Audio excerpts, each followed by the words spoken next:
Right. Good morning, guys. Welcome to Clickbait Coffee. Ground fog was in here at 6:45 this morning. Dana was at 7:30. Dana's in the greenhouse this morning. And Hag Homestead, good morning. Swackham, good morning. All right, guys. Today is Friday, March 6th. Hey, it's going to be a nice day. It's going to be like, I think it's supposed to be almost like 80 today or something. But then I think we've got like some storms and some crap like that coming in. So I don't really know. I've got to look. Let me see. Let's look at the weather. I know Ryan Hall said something, so I don't really know. Let's see. Yes, it's supposed to be 80 today, and then tomorrow is when we're getting all the bad weather. It's supposed to be like rain tomorrow. So we'll kind of see. Who knows? So, but it's Friday. I've got a bunch of stuff to do today. Sorry I missed everybody. Tuesday morning we were doing it. I put it down as secret squirrel stuff, but it was actually we went to the beta competition in Lexington for my youngest son. So we did the elementary school beta team. We did robotics and engineering. It was a super fun time. They were kind of bummed out because they did not place for nationals, but not sticking up for them or saying anything hokey, but there was some hokey stuff going on there, and it was like it was kind of weird.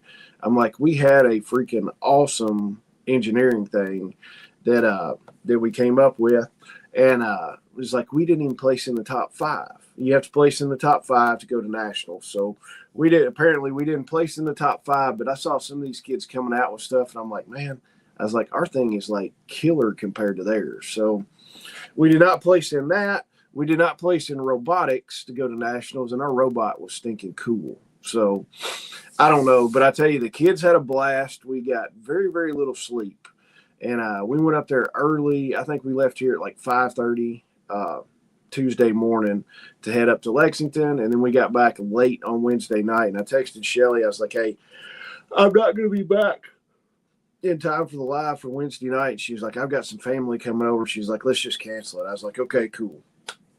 So we didn't do that on Wednesday. So it's felt like it's been a month since I've been on here. So sorry about that. I don't think anything else crazy is going to come up. So maybe we'll make it up and do like a live like Sunday night or something like that.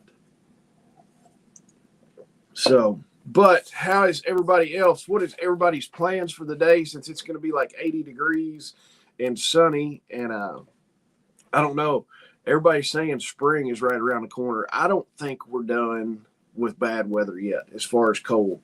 I think it's still going to get cold again for a little while, and we're going to have some cold snaps here and there. But a lot of people are like, holy cow, spring is here. Let's go with it. So I don't think spring is here yet. I know I've got daffodils blooming down in the food forest. Stuff is sprouting out. I've got some fruit trees that are already budding out. And I'm like, golly, I was like, I hope we don't have horrible cold weather to kill all these blooms, but you never know. Greg Skeens, good morning. Swackham stuck behind a desk working, unfortunately. I don't, we've got, and I've got to write this down and remember.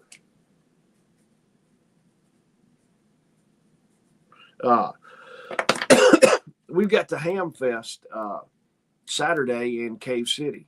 So I saw the thing. I looked this morning, and the guys were talking about the Ham Fest. I was like, yes. I was like, I'm going to Ham Fest. So I'm going to run up Saturday to Cave City to go to the Ham Fest.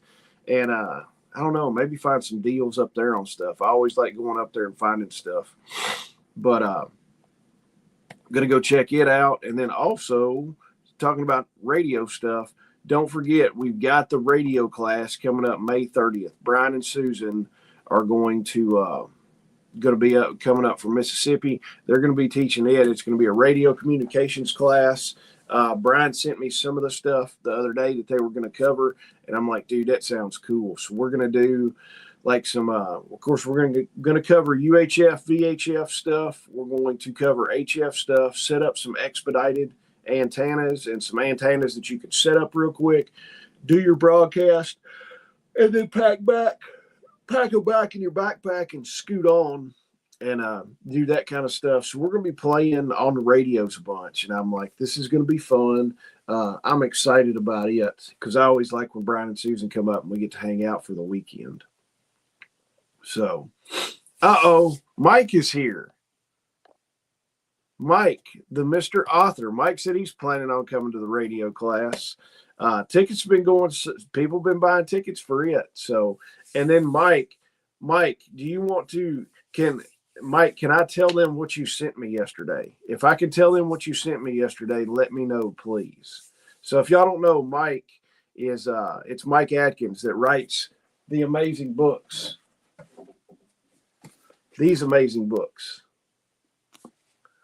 And Mike says, yes. All right. Mike sent me a picture.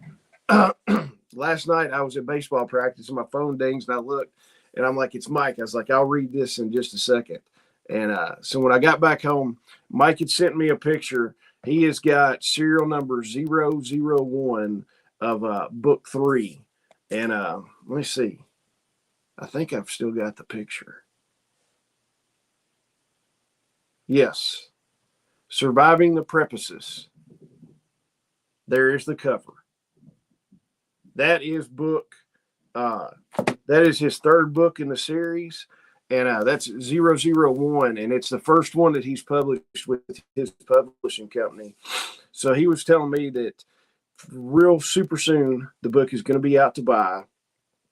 And I'm going to get one of the first copies. I told him, I was like, as soon as they're available, let me know. I'm going to order it, start reading it. And Mike is going to be on.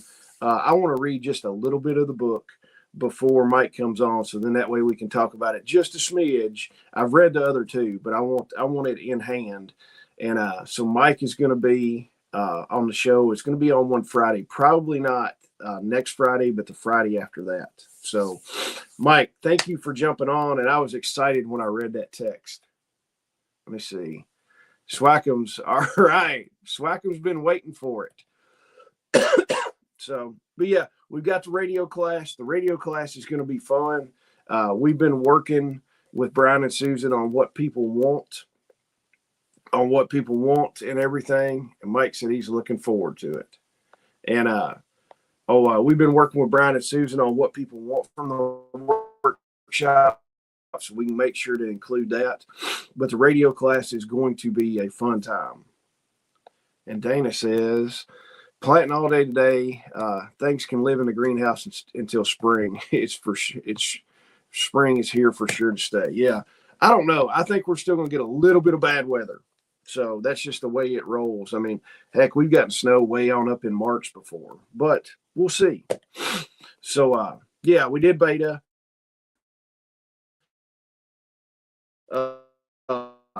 I'm back. Hopefully I'll work for a while, unless it's like to Nashville for the day or something like that. So we've got some stuff. Mama Bear, good morning. I've got some stuff. I've got to go talk to some guys in Nashville about doing some AED, CPR, and first aid training down there. At some businesses. I got to go talk to them next week sometime. I talked to the coffee guy that's going to be at the festival. I talked to him yesterday, and he was like, we're in. And he was like, we're in. And I was like, cool. So we were talking about setting up his booth. It is Blue Line Roasting Company is going to be there. They're going to have their trailer set up. They're going to be their coffee vendor. They're going to be a sponsor for the show. I've got to meet up with them and get some coffee and try that stuff out. But they're going to be the new coffee sponsor for the show. And I will meet with those guys probably Monday or Tuesday. And let me see. Mike says, plus we may get some flooding in West Virginia. That's another challenge. Ooh. We got a little bit of rain yesterday, but not a whole lot. Like I was down at my brother's house when it was raining, and it rained just a little bit. But my wife said like 4 miles up the road, it just came a flood. So we'll see. L2 Survive, what's up? And all right, but yeah, we've got all that fun stuff. All right, hey guys, y'all wanted it, we got it out. The deer Cut V, good morning. The deer shirts, the Muhlenberg County mount shirts are on the website. And if I knew how to post a link, I would post it. But they're on the website for sale. Y'all said y'all wanted these shirts, so I had my t-shirt guy do them. he's going to print them as people order them. So if you want one of those shirts, get on there and order it, because I don't know how long I'm going to keep it on the website. But Shelly and I talked about the guy in Muhlenberg County that was having relations with a dead deer, and y'all thought it was hilarious. We thought it was hilarious too. So we did a shirt for it. So if you want the shirts, run grab one of those shirts and pick that up. And they're pretty funny. I've got mine coming soon. So do that. Also, we'll run through everything real quick, and then we'll get in the 3 medical emergencies that every family should be ready for. That's going to be the topic. It's a good one. I thought about it last night, and I'm like, what are 3 things that are going to be most apt to happen that we can do something about? So, but we've also got the pig processing workshop. We've got that coming up. That's going to be this month. That's going to be March 21st. 21st here at my place. We're going to take a pig. We're going to take a pig. It's going to be alive in the morning. It's going to be in Backmaster vacuum bags in the afternoon. Part of it's going to be sausage, pork chops, all that fun stuff. But we're going to show you every aspect of how to process a pig. So we've got that coming up March 21st. We've got our sheep workshop coming up. That's going to be April 11th. That's going to be here at my place. Same song and dance. We've got some we got some rams to put in the freezer.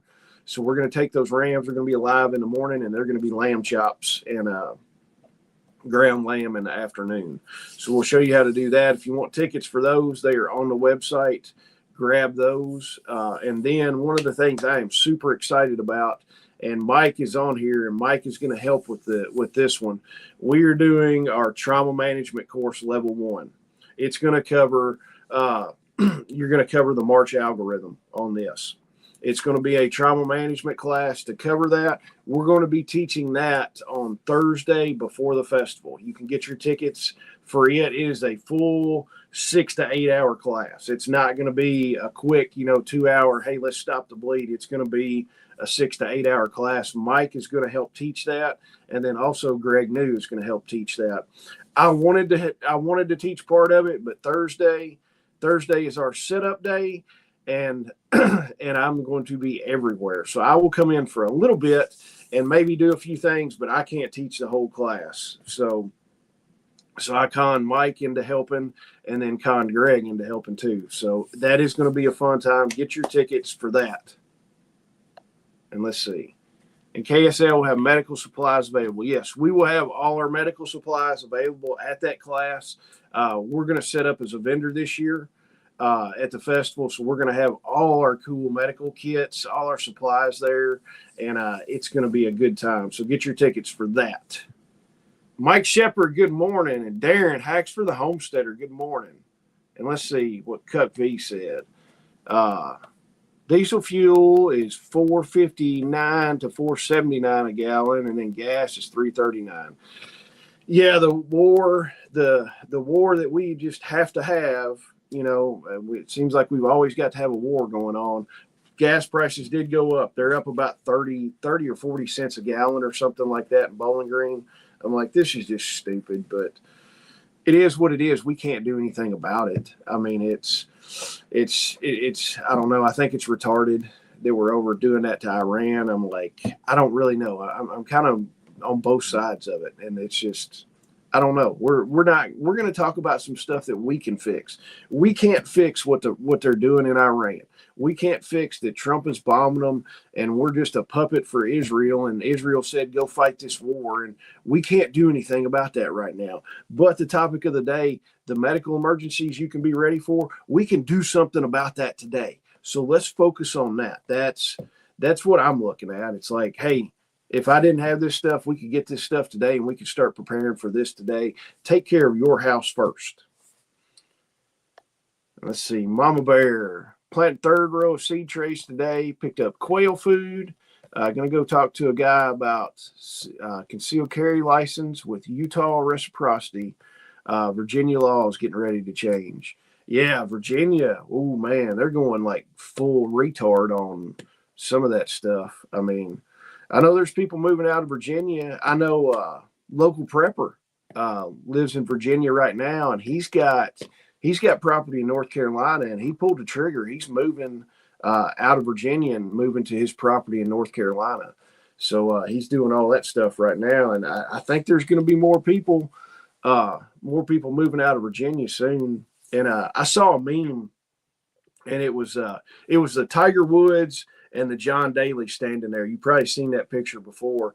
And then it's got above Tiger Woods, it's got new Virginia gun laws, and then over above John Daly, it's got him standing there smoking, and it's like West Virginia trying to sell machine guns to its citizens. And I'm like, that's about right.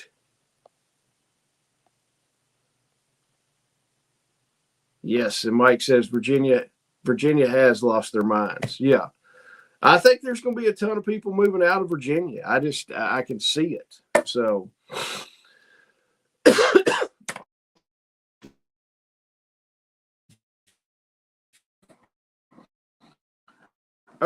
I've got a few more people. Pat Milicic that has started. Pat Milicic used to be a UFC fighter and trained a bunch of UFC fighters, has done a bunch of stuff. His latest endeavor, he's one of the guys behind Soil Saviors. So he's going to be at the festival talking. I'm excited to meet him in person. We've talked on the phone a few times, and I've got him. He's coming. I've got to get him up on the website. Also, Sean from marks37.com is coming. He's going to do a workshop, and let me grab it. Sean does a bunch of phones and tablets and laptops, and this is one of these that he sent out, and I've got to start playing with it. It's Boycott Big Tech, and it's mark37.com. Sean is a super cool guy. I've got that tablet. I've got to set it up and talk to their tech support on setting it up. But essentially, these phones, these laptops, and these tablets are to where you can't be traced online. And I mean, everybody on here, we're always just giving up all our info to all these people and everything. But Sean's going to be talking at the festival, and he's going to do a workshop and tell you everything you need to do to help regain your online privacy. So that's one of my goals today, is to call Elizabeth and get everything set up with that. So that's going to be fun. Tons of different speakers coming. I think right now we've got around 18 workshops that are going to be going on, and there's about 11 speakers. I'm waiting for 4 or 5 other people to get with me on stuff, but the festival is going to be fun. And also, Silencer Co. is going to be back as a sponsor for the show. So we're going to have, we're not going to have the suppressor in hand, because they're not just going to ship me a suppressor and be like, oh, here, give this away to somebody. We're going to have a gift certificate for a suppressor from Silencer Co. So you can go pick it up. And the cool thing with it now, there's no tax stamp on it. You just have to do the background check.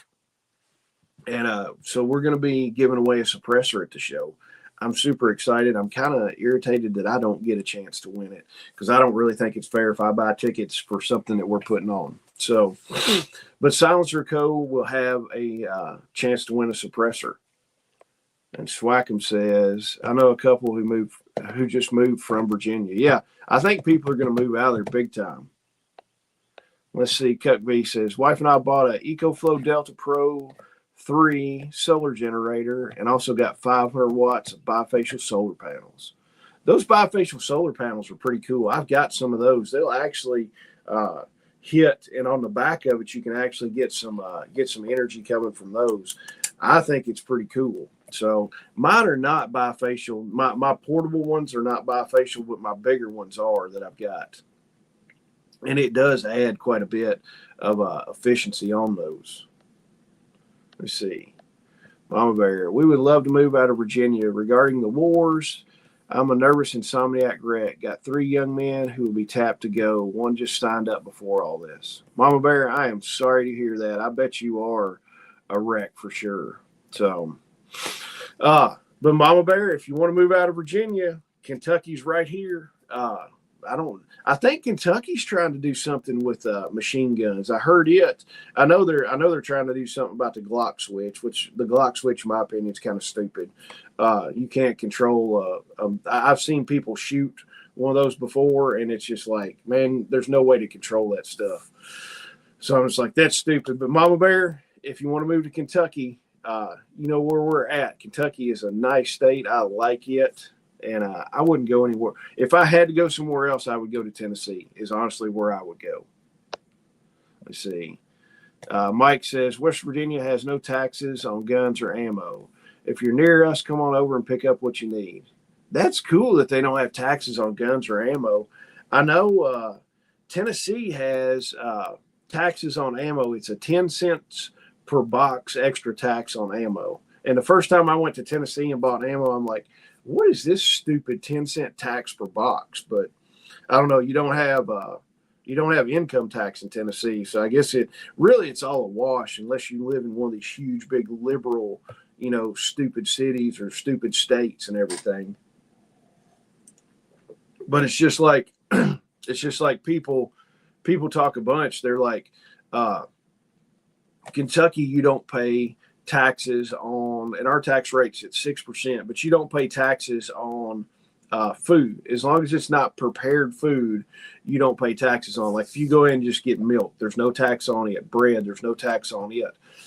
Prepared foods, there are taxes, but then people are like, but you got to pay an income tax. And I'm like, yeah, sure, you do have to pay an income tax. Then like Tennessee, their tax rate is 9.25%, if I remember correct. I always just call it 10% tax, but they've got a 9.25%. You pay taxes on groceries there, but you don't have any income tax.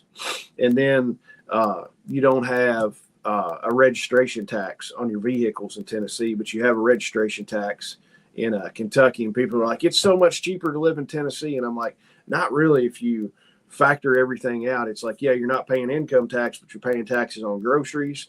So the people that really have it made are the ones that live on the state line. They live in Tennessee, they don't pay the income tax, but they drive up to Kentucky and buy all their groceries all the time and buy as much stuff in Kentucky as they can and save that 3.25% on sales tax. So I don't know. It's kind of a wash in my opinion. It's not a big enough incentive for me to move to Tennessee to save a little bit on taxes. I mean, I don't even think I'd save on taxes, honestly. And Mama Bear, we will. I'm from the Boone family, so it'd be a homecoming. Yeah, it would. So, all right, guys, topic. I was thinking about this. Last weekend we did a CPR, AED, and first aid class. And I was thinking about this more and more.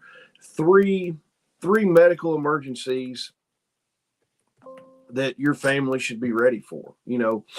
Everybody keeps talking about, and then of course everybody in the medical aspect and the trauma medicine and that kind of stuff is always talking about gear, talking about stuff like that. And then people are always talking, about food storage. I've got 10,000 pounds of wheat and 5,000 pounds of beans and all this. And everybody's talking about generators. We've got this solar generator. We've got this big diesel generator, this kind of stuff. We're talking about the bug out bags. I got my bug out bag down to 5 pounds and I can live out of it for 47 weeks and all this, which is great. If you can do that, more power to you. Not everybody's talking about medical emergencies.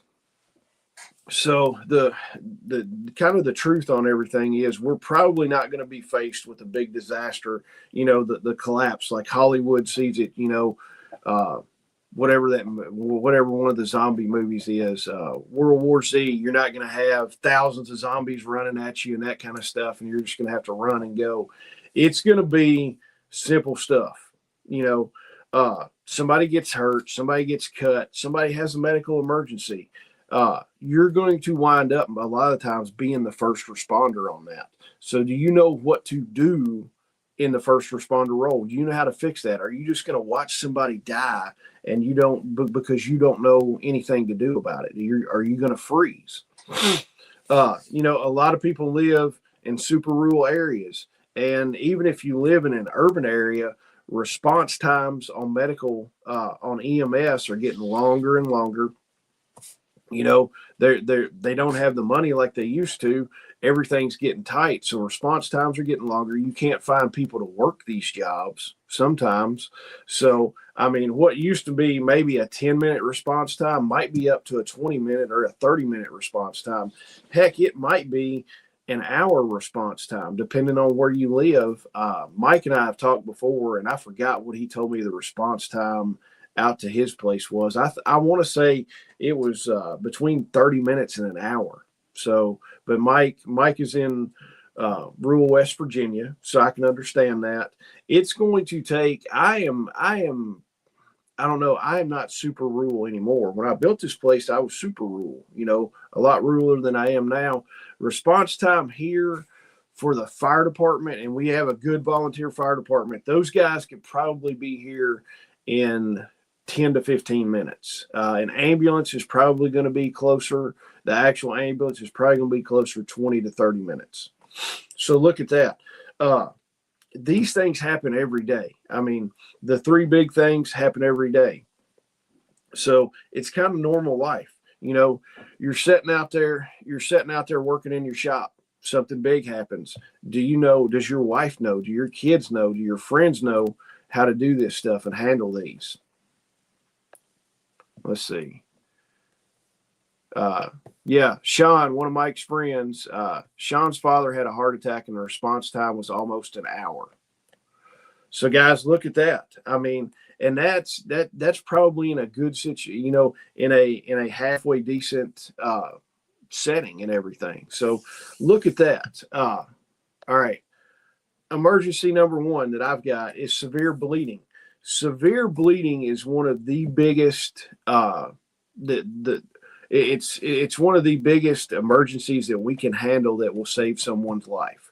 It's a treatable condition that we can save somebody's life on there. I mean, if you look at it, severe arterial bleeding, you've got just a few minutes before the person has lost so much blood that they're not going to make it. I mean, that's just a proven fact. After you lose so much blood, your time or your chances of surviving are like slim to none.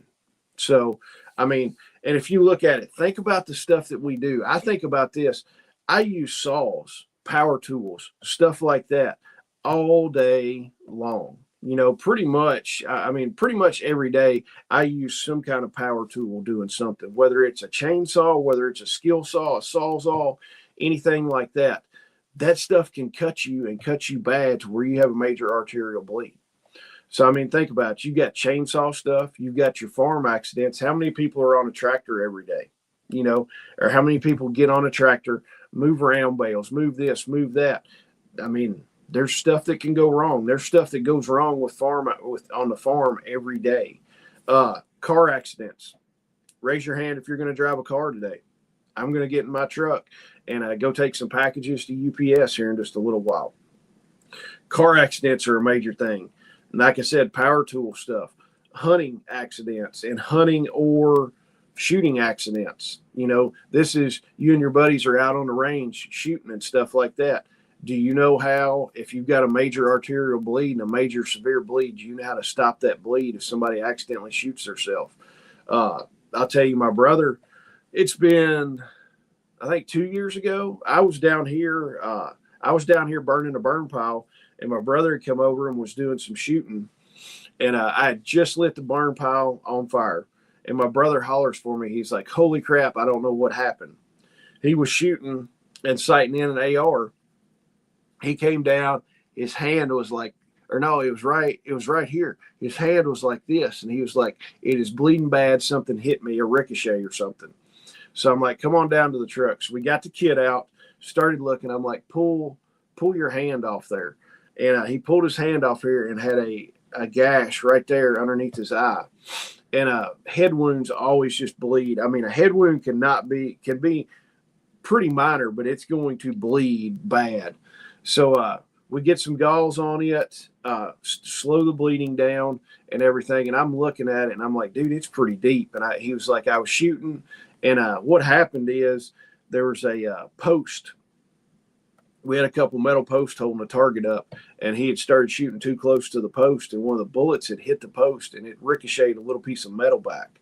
But now this is not a severe arterial bleed. He was not going to bleed to death. So, but we patched him up, got a bandage on it, and then he's like, I might need to go to the ER. So he went to the ER, and they took I don't know, like a 2 millimeter piece of steel out of his cheek and then put a couple stitches in there.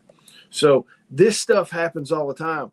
Lord, if it would have been somewhere else and had been an arterial bleed, do you know how to fix that stuff? And one of the scary parts about your arterial bleed is it's only going to take, it can take minutes is what you're talking about. Do you know how to do what needs to be done until the ambulance arrives? Can you stop that bleed? Can you apply pressure to it? Do you know how to pack the wound? Do you know how to use a tourniquet? I mean, everybody's got tourniquets. Everybody buys tourniquets. Trust me. Do you know how to use that thing? Do you know when and where to put the tourniquet on? Do you need to go 2 inches above the wound, or do you need to go high and tight? That's stuff that you need to know. And also it's the supplies to have that and to do it. You might be the one standing there when that happens. So you're going to be the first responder no matter what. Yes, the person might be able to talk you through part of it, but you've only got so much time if they're really bleeding out before they're going to pass out, and then you're on your own, Jack. So do you have the equipment? Do you have the training to do this stuff? So number one is severe bleeding. Number two is airway stuff. We're looking, if people are like, hey, I can't breathe. That's one of the biggest things. The timeline's pretty short on that deal. And I'll be honest with you, choking is one of the biggest, it's one of the scariest things, in my opinion, that can happen, especially with a kid, that you've got somebody choking, and especially like an infant and stuff like that. That just scares me to death. And I'm honest with you. It's always scared me, especially when my youngest one was small. I'm just like, I was always like, just be careful eating, don't put a piece of candy in your mouth and be running around. Don't keep this sucker in your mouth while you're running, that kind of thing. Choking has always scared me. So I don't know, maybe I'm a sissy about it, but I mean, we know how to fix that. We can teach you what to do on airway management stuff. I mean, you're looking at some of the stuff as far as airway emergencies: choking, allergic reactions, swelling, trauma, and unconsciousness. And a lot of these things are pretty easy to do. Choking, we can show you how, if a baby's choking and an infant's choking, how to take care of that. We can show you with adults on how to do that. The Heimlich maneuver is the easiest thing to do. It's not super complicated, but people need to know how to do this stuff. Allergic reactions is one of the big things. EpiPens. My youngest son had a severe allergic reaction to shellfish. So we had an EpiPen. We had multiple EpiPens. If somebody's throat is closing up, they need an EpiPen to buy them time to get them to the hospital. So look at that. The allergic reactions. Know how to administer an EpiPen for somebody if they have it. Any kind of swelling stuff. Your throat swelling up, all that goes in kind of allergic reactions. Any kind of trauma, how to deal with that. Unconsciousness. One of the big things is, do you know how to do the recovery position? If you come up on somebody and they're having labored breathing, do you know how to put that person in the recovery position to where their airway is not going to be blocked? Another thing is an NPA, a nasal pharyngeal airway. Those things are super simple to put in. I mean, it is not rocket science to put one of those things in, and that makes sure you have a patent airway going into where you can breathe. You should at least think about this kind of stuff. What's your choking response going to be? I've got a couple of those de-chokers. I have not used one of those things. I've watched tons of videos. I've got one for an infant, an adult, and then a kid. I've got those sitting in my stash of personal medical stuff. What's your choking response going to be? You've got to recognize airway obstructions. Also, how to position someone properly. That's the recovery position. When to call for help immediately. You got to know this kind of stuff. Hey, can we clear this thing out? honestly, regardless if they're choking that bad and it's something major, I'm probably going to call 911 regardless. I would rather have, EMS on the way and I get everything fixed. And then when they get there, it's like, hey, we got it cleared out, but let's go ahead and check you out. Something might have happened in their throat. They might have something else going on. So it's always good to get them checked out, honestly. And then a lot of this stuff is practice. It takes no equipment whatsoever most of the time to help somebody that is choking. I mean, the Heimlich maneuver, it's all skill-based stuff. And EpiPen, you've got to get those by prescription. So if a person knows they're going to have an allergic reaction, if they know they've got allergic to bees or whatever, they should have their EpiPen. It's super easy. I mean, they're all auto-inject pens now. You pop the top, you hit it on their thigh, and you wait, depending on the manufacturer, anywhere from 3 seconds to 10 seconds for it to auto inject the pen in there. All right, some of the medical events that can happen, and this is stuff that happens inside the body. You're not going to walk up to somebody. You can clearly see most of the time if you've got a major bleed that you need to fix. Most of the time, you can tell if somebody's choking, they're going to be doing this. They're going to be gasping for breath. But some of the things, and some of these, we can't do anything about. Because we're just not equipped for it. But we can do a few things and get EMS on the way. And this is stuff that I looked at. Heart attacks. Heart attacks are still a major death every year in this country. Strokes, diabetic emergencies, and severe allergic reactions. Severe allergic reactions, we're going to pop them with an EpiPen. That's the only thing that we can do. And also, people think that, oh man, we can pop them with the EpiPen, everything's going to be okay. It's not going to be okay. An EpiPen just buys you time to get to the hospital, is what it does.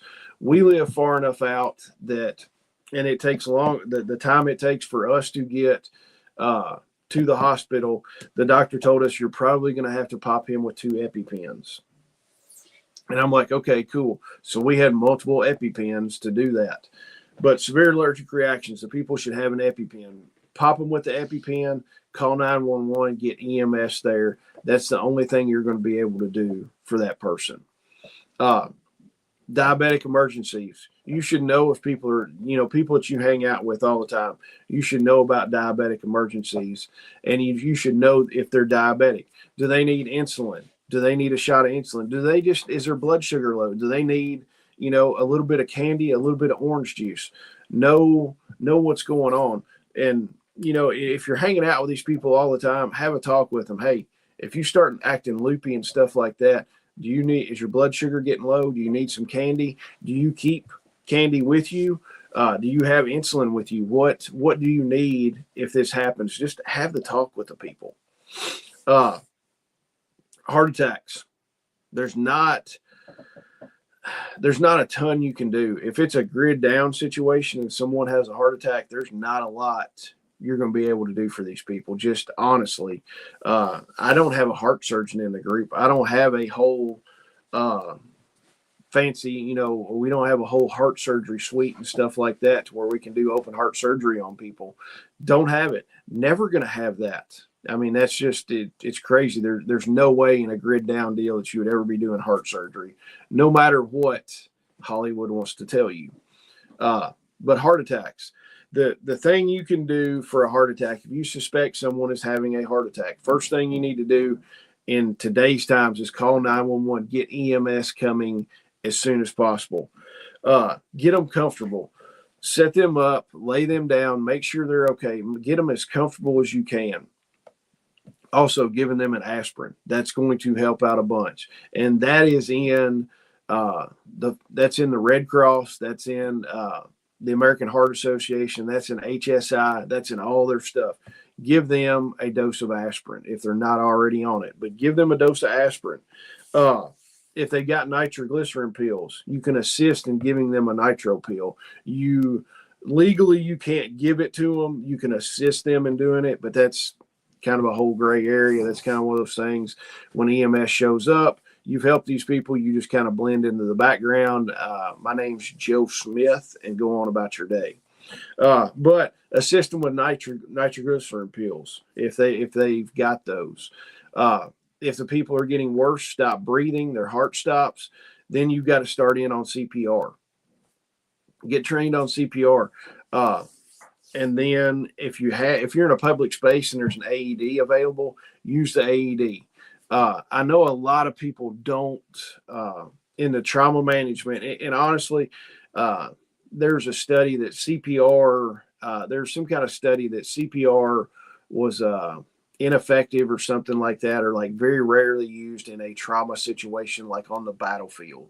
So a lot of people don't touch on it. But honestly, in my opinion, we're probably going to use CPR a lot of the times if you're going to be helping people, if you're out at the mall or anything like that.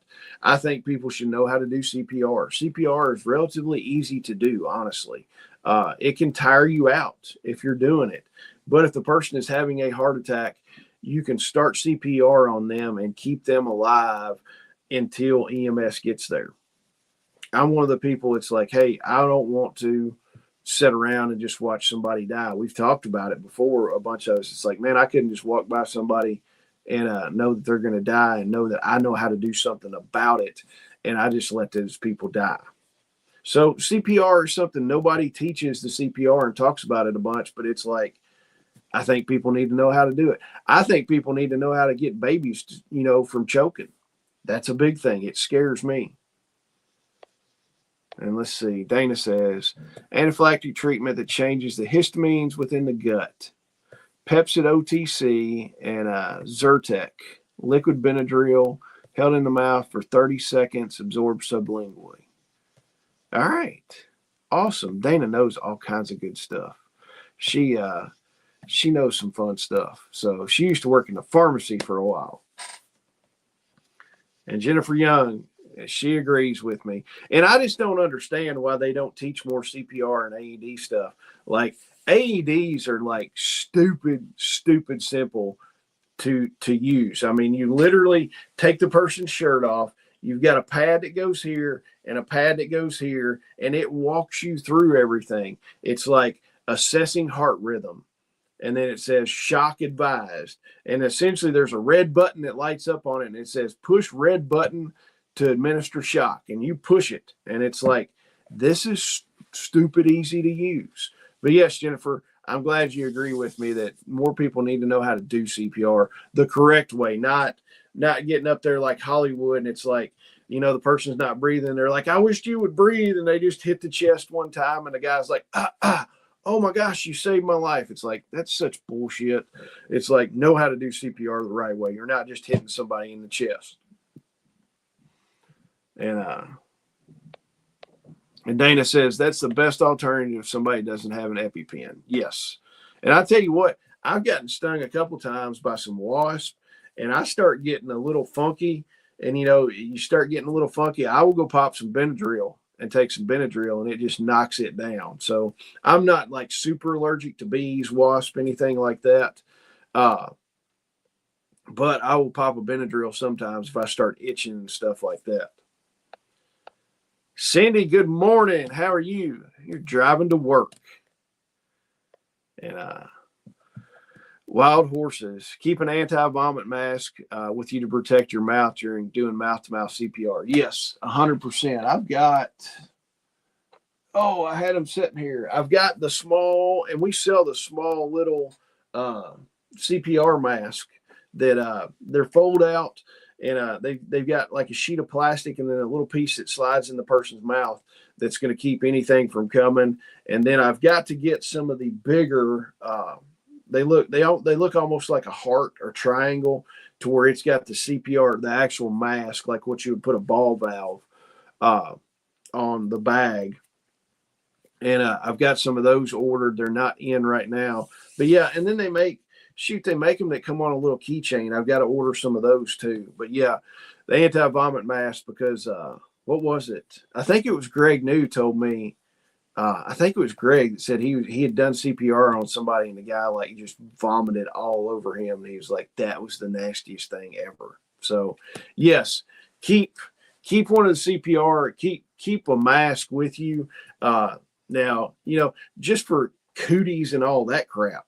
I mean, I don't know. We talk about that in the classes, and it's like, have your PPE, have your gloves with you, have a CPR mask with you. Because honestly, if I don't know you, I really don't want to put my mouth on your mouth. Now, if it's my wife, it's like, hey, that's no big deal. If it's the kids, no big deal. Or one of my friends, it's not going to be any big deal. I would go ahead and do it without a second thought about it. So you've kind of got to have a preparedness mindset about this. Don't just go in, hey, none of this stuff's going to ever happen to me. Nobody's going to have a heart attack, or nobody's going to choke at my house.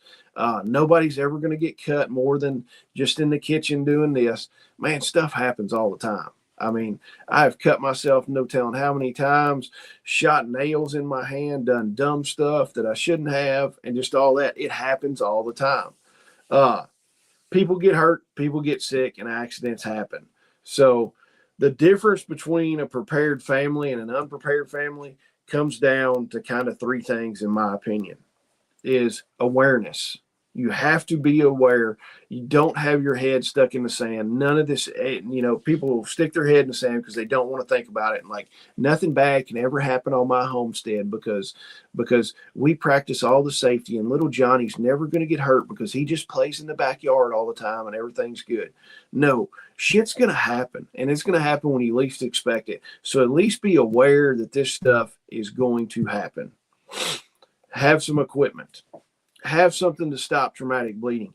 Have tourniquets with you. Have wound packing gauze. Have that stuff on you. We were at the beta convention, and I knew yes, they had a little EMS response thing, but the guys were sitting there playing on their phone the whole time, not paying attention to anything. And I'm like, these guys are inept. I was like, they're probably not going to do nothing.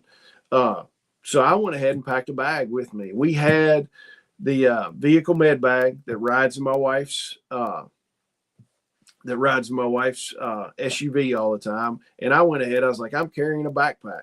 So I went ahead and put all the stuff I needed in the backpack. I typically carry either a soft tee or a cat tourniquet in my cargo pants with two things of compressed gauze. I keep those in there all the time when I'm working, when I'm doing whatever. And then I was like, I'm going to pack a backpack. So we had stuff.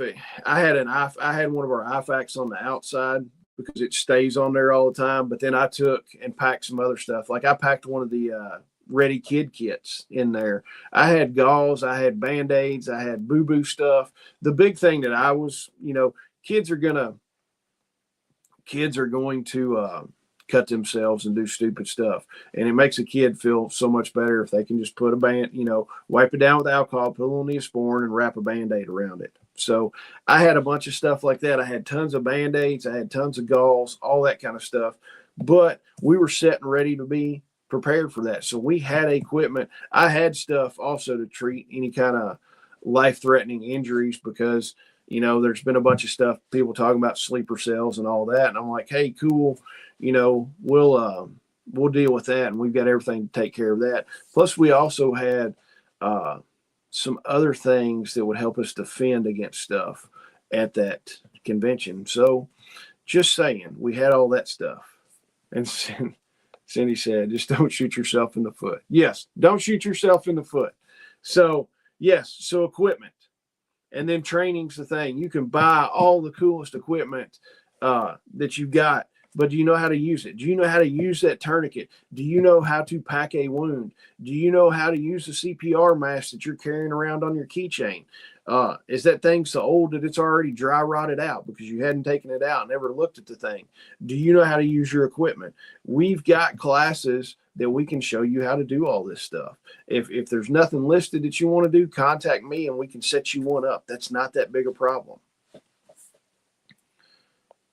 Let me see. Mama Bear says, every time we need to work on the airway, the portable suction pump is critical. Yeah. And then a workaround to the suction pump could be one of those bougie attachments for the vacuum. I guess it could. I don't know. L2 survive. CPR has changed in the last few years. Most say rescue breaths are not required because you lose blood pressure because of missing compression. They still teach the latest CPR is 30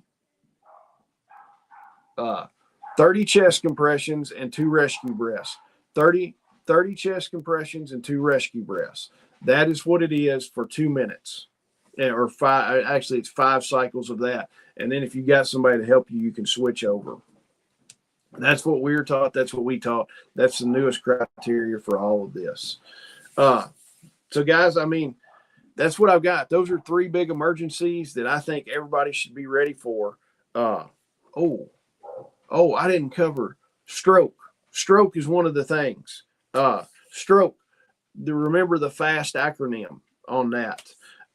Stroke. Just remember FAST. One of the things is a lot of times the face will droop to one side. So if you can look at the person and one side of their face is kind of drooping down, that's one of the signs of a stroke. Another one is the arms. A lot of times they'll be paralyzed or go limp on one side. Ask them to raise both their hands up. If they go to raise both their hands and only one goes up, that's another indication of like, hey, maybe this person's having a stroke.